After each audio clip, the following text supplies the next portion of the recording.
So we're now moving into this ecosystem building panel. After we've heard from the innovators, from these exciting startups, it's great to have a group of organizations that are really working to support the broad AI ecosystem. If we want to call it AI for development, it's a new concept that we're talking about, but really it's about using AI for impact and for climate action as well. We talked about different things in the previous panel. One of the questions was around, one of the points of discussions was around partnership. We talked a little bit about funding as well, and I wanted to make a connection with you, Lily, starting about funding from the perspective of an investor. Obviously, you work with the Global Innovation Fund. I wanted to ask you pretty much the same question, but from your perspective, you are supporting the ecosystem. What we are seeing, and this has also come across our work, obviously there is pressure maybe to pitch AI, right, from startups. Some companies are AI first startups, some other companies are actually moving to AI or integrating the technology. When you've been around for some time, before AI was a big thing, as an impact investors, what kind of questions are you asking or what are you looking at, basically, when you're looking at this kind of solutions with AI in the mix? Yeah, great question. I'm in the hot seat now, all the startups surrounding me. So just a bit of background on GIF. We're an impact investor, and we work largely in Sub-Saharan Africa, India, and Southeast Asia. And our mandate is to improve the lives of those who live under $5 a day. So we're kind of innovation and evidence first, so not necessarily AI first. And so I would approach an AI-enabled or centric business the same way I would any other one, which is asking three very fundamental questions. So how are you creating value? Who are you creating it for? And at what cost? So just to kind of bring that to life with an example, you might be an ag tech company facilitating access to credit for smallholder farmers to buy inputs or refrigerators, and using an AI credit scoring tool to achieve that. So I would expect a startup to be able to articulate or kind of project what the value would be to the farmer. So perhaps they didn't have access to credit through formal channels. And they're able to increase their yields and increase farm income and livelihoods. Gender is a very big component as well. So that's kind of value to the beneficiary, the end user, the customer. And then I want to understand what is the value to you as a business. AI is an incredible tool, as we've already heard, for increasing efficiencies internally, generating cost savings. Your customer acquisition costs going down, is your loan book getting better, defaults going down, because you can create a tailored loan product to that farmer that takes into account their ability to repay and their timeliness. So those are kind of the three, I guess, when it comes to agriculture, and just perhaps a more kind of sophisticated example would be like a health tech company providing an early warning system to governments or municipalities or environmental data on perhaps climate-induced spread of disease. If you look at Zambia, they're in the midst of one of the worst cholera epidemics they've ever seen. And I would kind of ask, does that beg the question that we can actually deploy this technology? And there are actually companies doing this to forecast where diseases will pop up and how they will disseminate as well. And actually, we're very, very interested in any organizations operating on that nexus of climate and health. It's a very underserved, underinvested sector. About 5% of capital went to health last year. And actually, from doing some very extensive analysis, what we found was in 2023, of all the health transactions, about a third were AI-enabled, which I was quite surprised at. And I think that sends somewhat of a promising yet early signal that AI is being deployed for really positive development outcomes and climate resilience as well. So I hope that answers your question on whether you have to be AI first. I see the answer is no. You really need to understand the problem and the solution and the best way to achieve that. Great. There is a company that you have supported, a social enterprise like Viamo. You have supported them for a few years, and they launched last year. Well, they piloted a Gen AI solution. That is an interesting example whereby they started exploring AI, and now they are at a point where they're looking to implement it to scale up advisory, and it's a really exciting solution. Maybe you can say something about that. Yeah, definitely. That process. So Viamo is a communications company, and they integrate generative AI into their product last year. So anyone with just a simple feature phone, so non-smartphone, can call up, ask a question, any question they want, and get a response within reason. It was an incredible what they achieved with that pilot. They started in Zambia, 200 people, so they treaded very lightly because there's a lot at stake here. When it comes to disseminating knowledge to kind of vulnerable communities. And most of the topics that are being asked are on HIV, reproductive care, very, very sensitive, very, very intimate questions, which I think indicates that there's a lot of trust in this brand. So when people kind of, posit that, oh, what about the switch to smartphones? And I would say, well, actually, it's more to do with the brand itself and trust and delivering the most culturally nuanced and sensitive information. So through actually kind of partnerships and tapping into different pools of grant capital, they've been able to iterate that further and be able to draw from a broader repository of information. Because as we know, all of the current technologies are kind of underwritten by Western data sets, which omit a lot of these kind of very important cultural nuances. Great, thank you. In terms of supporting the ecosystem, we started with a question around funding, but maybe expanding a little on that conversation, on that question, and also linking to what we discussed previously with Ayula and with Andrew as well. Partnerships, technical assistance, you mentioned. Obviously here we have you, Calum, representing the UNDP, United Nations Development Program. You're focusing on development in low and middle income countries.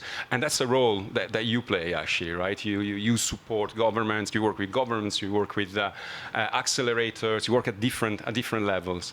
I really wanted to ask you, maybe if you can give us a bit of a view of the work that you're doing at the moment to facilitate this work when it comes to AI for development. Okay. Thank you, Daniel. And good afternoon, everyone. So, as Daniel mentioned, I'm from the UNDP. UN Development Programme is the development arm of the UN. We're active in about 120 countries and territories around the world, and very much ecosystems are our drivers. So the way that we work as an organization is upstream with governments around policy, around regulation, around training, capacity building. We then work with the private sector, civil society, and then all the way down to the very, very last mile. So the ecosystem approach is really fundamental for us. And an example from this is actually something we launched earlier this year in Davos, which is our Timbuktu initiative. The aim of this is to bring a more focused approach to shaping a Pan-African innovation ecosystem. So we're looking to crowd in up to, toward $1 billion to start driving and shaping this ecosystem. And as Daniel mentioned, it's very much a whole of society effort. We're looking at how we work with the private sector, so that's funding and finances, and how we bring them into the mix. But it's also how we work with other actors. So, for example, part of the work will be around what we call unipods. So bringing universities in each country and each region who are going to be anchors of R&D, of proofs of concept, of testing and iteration, drawing on their very, very deep research expertise. And then similarly, on the technical side, how do we bring in different actors to support startups like you all on that journey? Because often the technical expertise, it may not be needed longer term, but is needed at very, very strategic opportunities as well.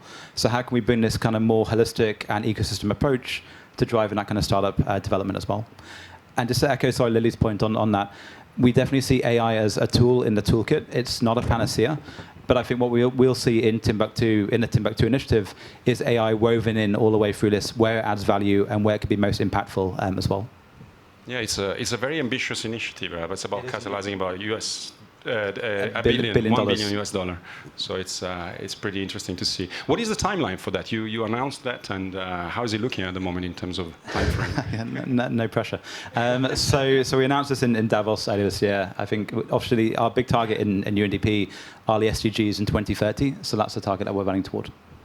Okay, and so talking about enabling the ecosystem, it's great to have you here with us as well, Koliwe. Working with Mozilla Foundation, I think we have really an opportunity to bring in your perspective in terms of working really with a broad ecosystem, right, with society as well at large.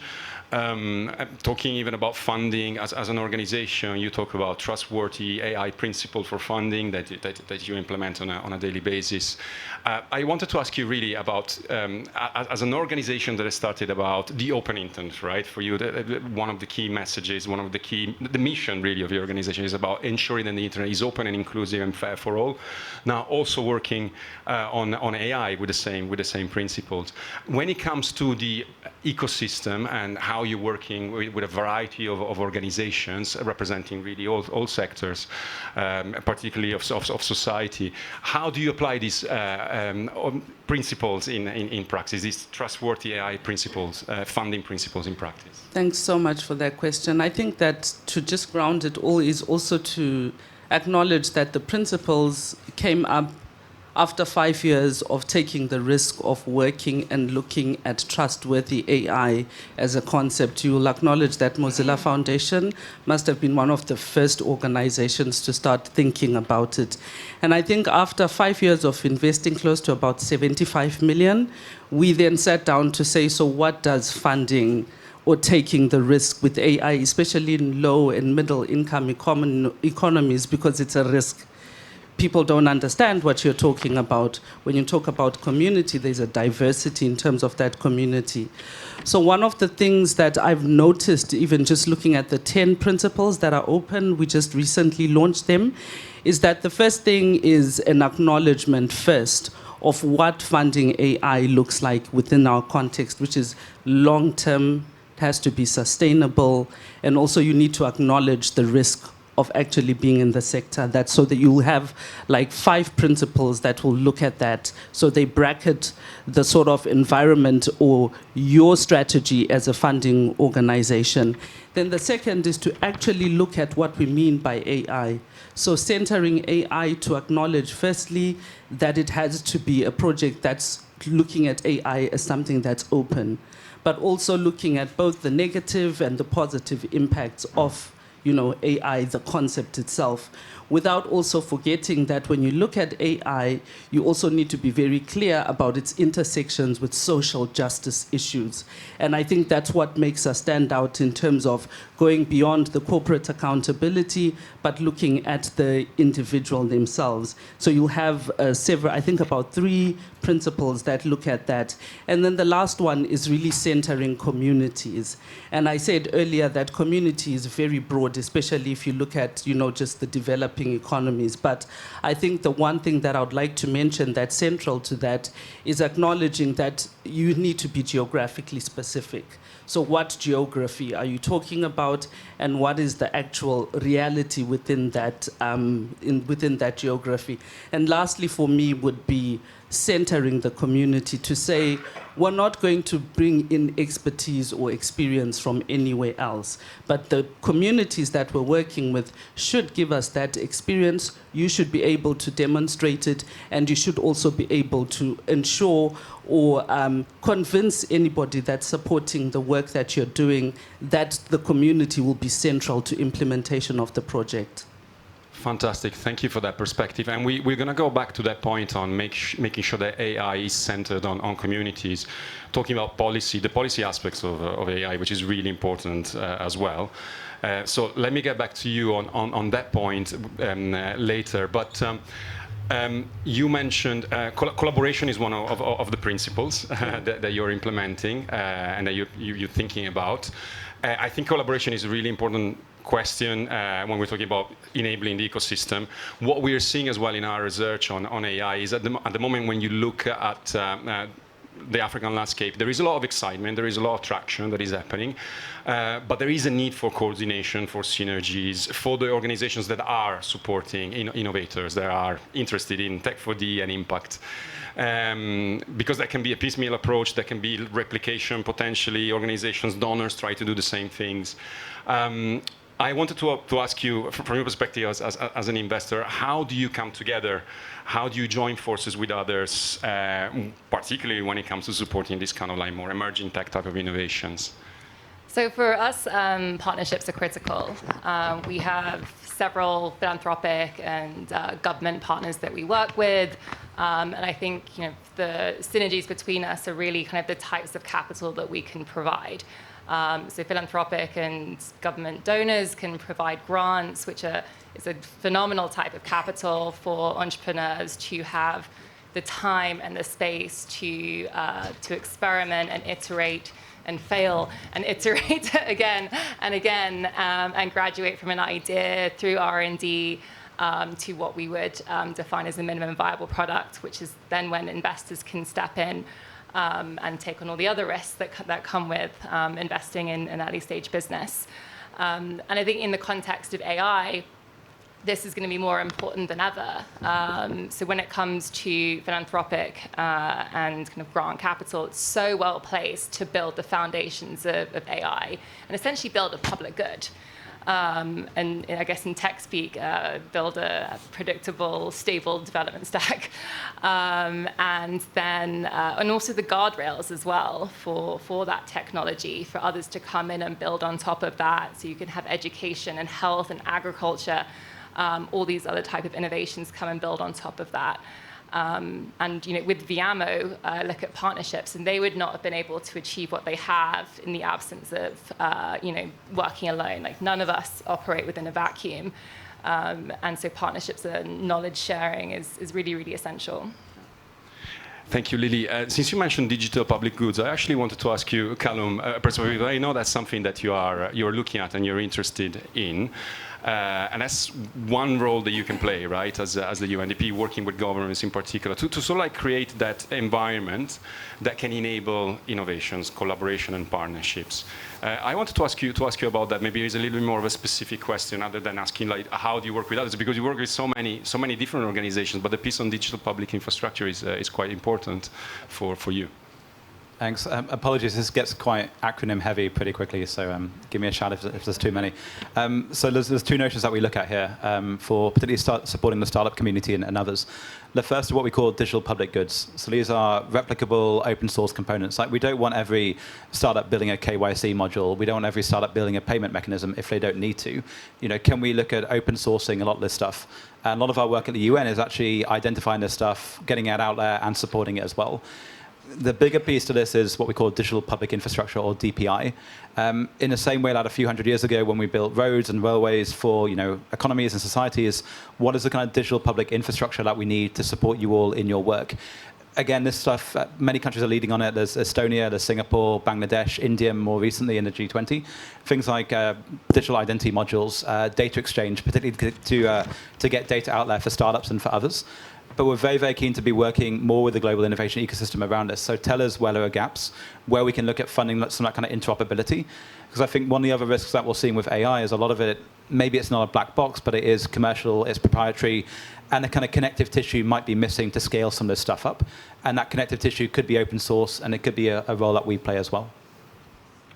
And the same question I want to ask you Koliwe, as well, on the data element, component of AI in particular.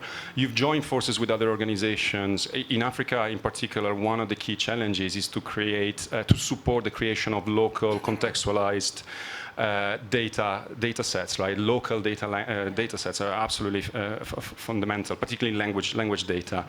And you've been doing work with the GIZ, for example, on this front. I wanted to ask you about that collaboration and or similar initiatives as well. Yeah, I think thanks to both speakers before, I think that it's also very deliberate in being able to identify partners that have a similar strategy or prioritize the same developmental agenda. So if you look at the work that's been done over the past 3-4 years with the Common Voice project, which you're making reference to in relation to support from GIZ, the FCDO, but I think what's also critical to note is the importance of having local government actors, firstly, but also community-based organizations that are able to convince communities to be part of, the project in terms of collection of data, but also in terms of just like the costs, that the cost implications, and just how much one organization can put into it. So I think bringing more than one player into the mix is important. But I also wanted to underline the importance of actually doing research before you actually can come up with a strategy. I like to think of them as more strategic alliances.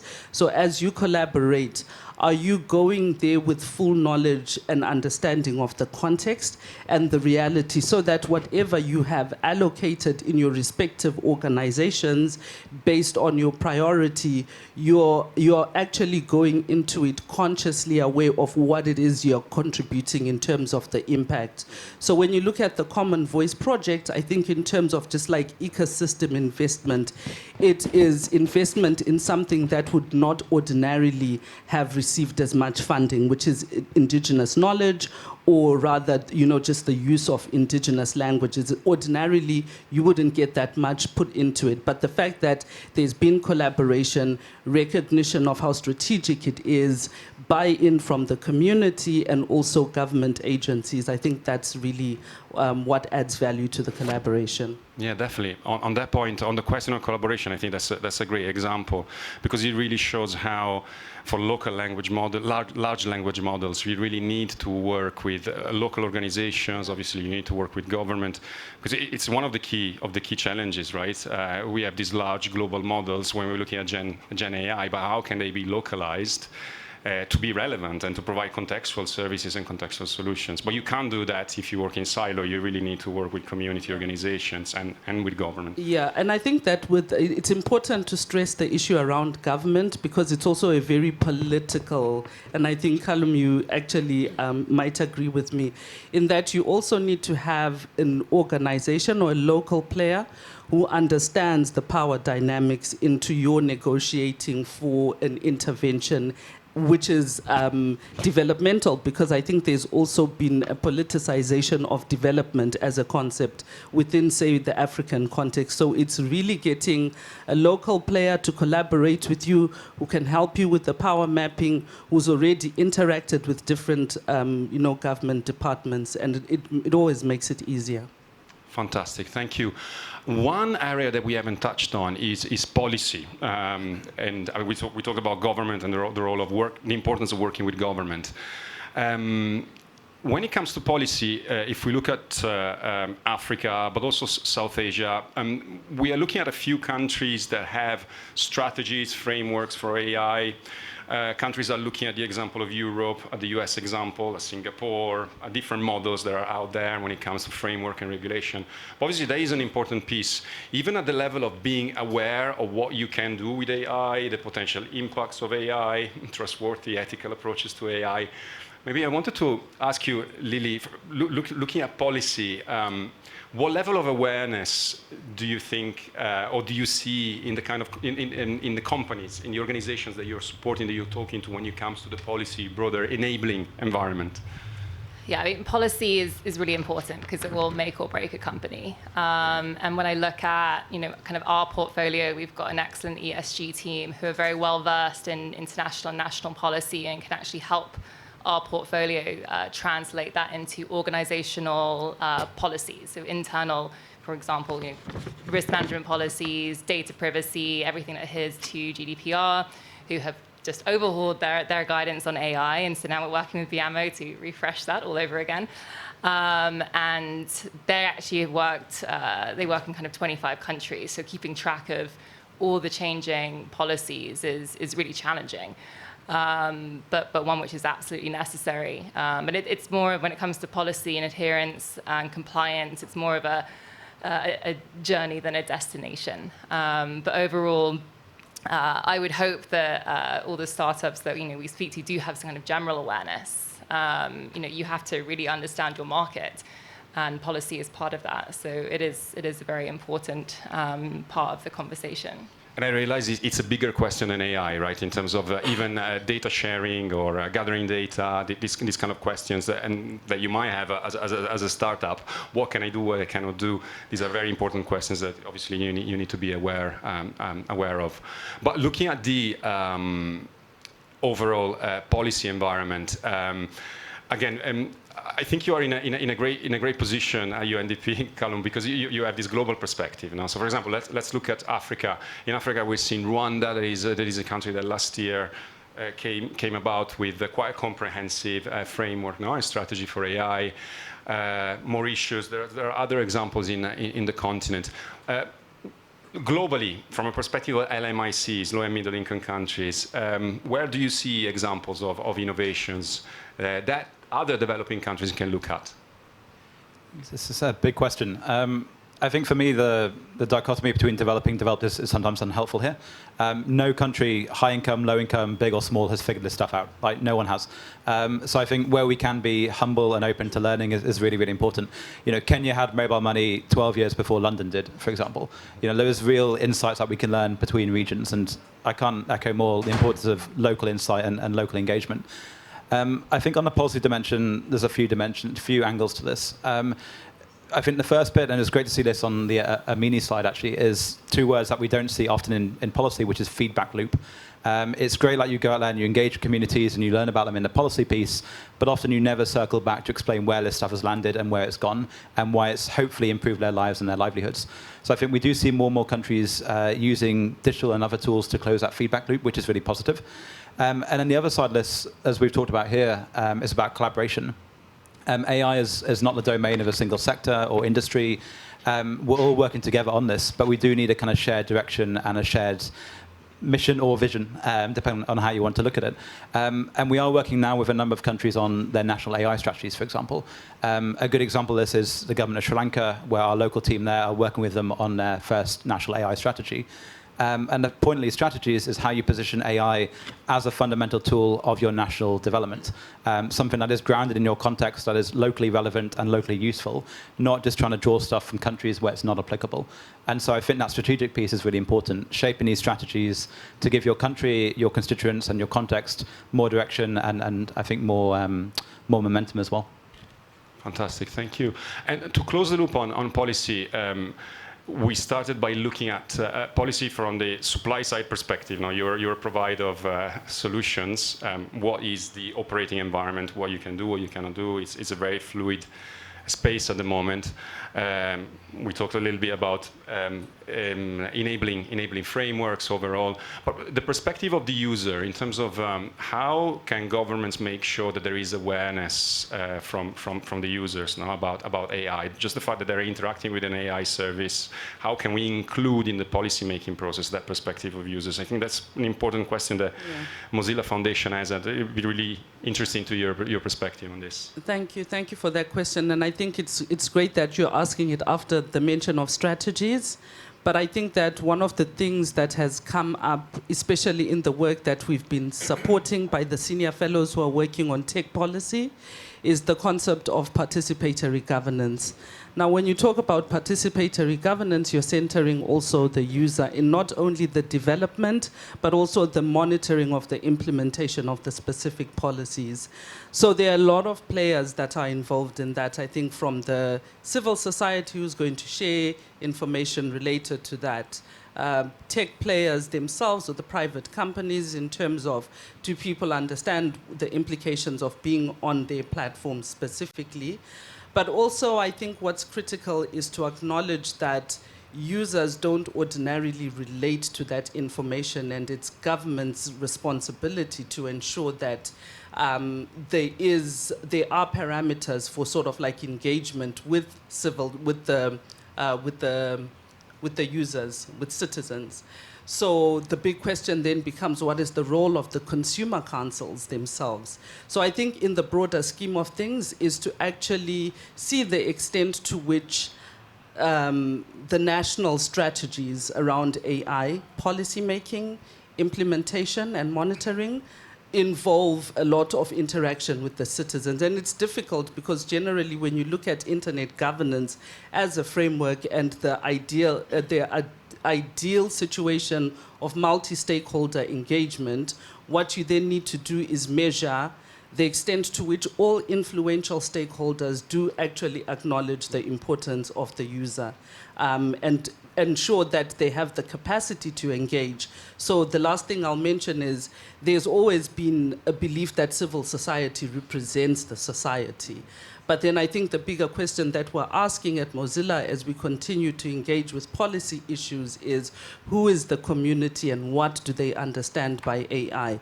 And to what extent is their experience actually informing the policies that we are then endorsing, whether it's at policy at parliamentary level or acknowledging regionally? So yeah.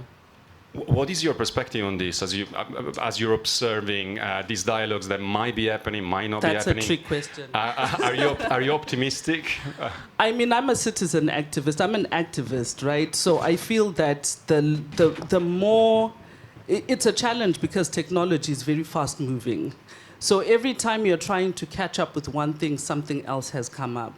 And I think that for contexts like the African context, where still you have issues to do with access, I think that there's a lot that needs to be invested in knowledge sharing or the production of content. I saw Tech Africa News is here.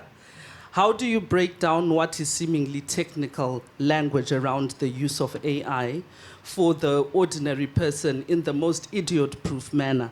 So I don't want to hear about IoT, I don't want to hear about AI. I want to know what it means for me and my grandmother who has to go to a clinic that collects her information, and before she knows it, she's being told where to get specific herbal remedies for her illness. So I think that it's a reality that we need to accept, that we each have a role to play, but I think it's incumbent on the more powerful or senior stakeholders within the whole ecosystem to take that responsibility. I have launched a new application. What does it mean? Am I going back to the user, and are they feeding back to me? Do they actually understand what it means? Yeah. Fantastic, thank you. I realize we are a little bit over time, and I really appreciate you still being here. I think the doors close at 8 p.m., so we're still on time. But I wanted to ask if there is any question from the audience over there.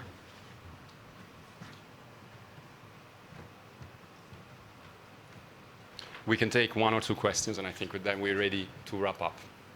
Thank you. Hello. I was wondering if I could pick your brains on something that's happening. It hasn't been mentioned in the conversation, but there's a debate around establishing what some governments would call the sovereignty funds for AI. This is something the EU has been debating for some time. It's in the table. I don't know whether U.S. funders would, what would you think about establishing such a fund for digital commons and for public infrastructure around digital public infrastructures, as from the understanding is that the EU would see the current digital platforms as being monopolistic or of some kind. I just wonder what's your impression on that? Calum, maybe. No. Do you want to comment on the DPI?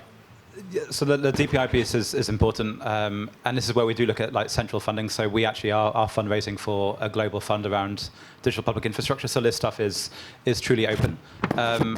I think that's a really important point. On the EU and the sovereign tech funds, I don't have anything from the UN position on that, but what I will say is that we are seeing more and more countries looking to fund things locally because, as has just been mentioned from other panelists as well, making this stuff locally relevant is really, really important. So having the local funding to do that, and the nuance beyond just having single platforms from big tech organizations is really important. But for the DPI stuff in particular, we are looking at how we fund that at a global level too. Great. Okay, I don't see any other hands raised. So I think it's about time to close the session. I really thank you so much for staying with us till this point. I've enjoyed the discussion. I hope it's been quite helpful. The idea was really to show you innovations and transitions or businesses shifting to AI, and then to have this kind of like discussion, which is obviously a very big discussion to have. So we are aware that we touched on a few issues, and we continue doing work in this area. I think on two fronts. On the one end, certainly we are looking at GSMA Mobile for Development to fund and to continue providing support to startups, including those that are looking to implement AI. In the future, we will do more work in this space, which is exciting. From the research side, I'm a researcher. I work on research, so we continue spending time understanding the ecosystem. So we will publish a study actually in May, quite comprehensive, on the AI for development landscape in Africa. So hopefully you will see that. And yeah, so more work to come. Thank you so much for being here, and enjoy the rest of the show. Tomorrow is the last day. I hope you enjoy that too. Have a good evening. Thank you.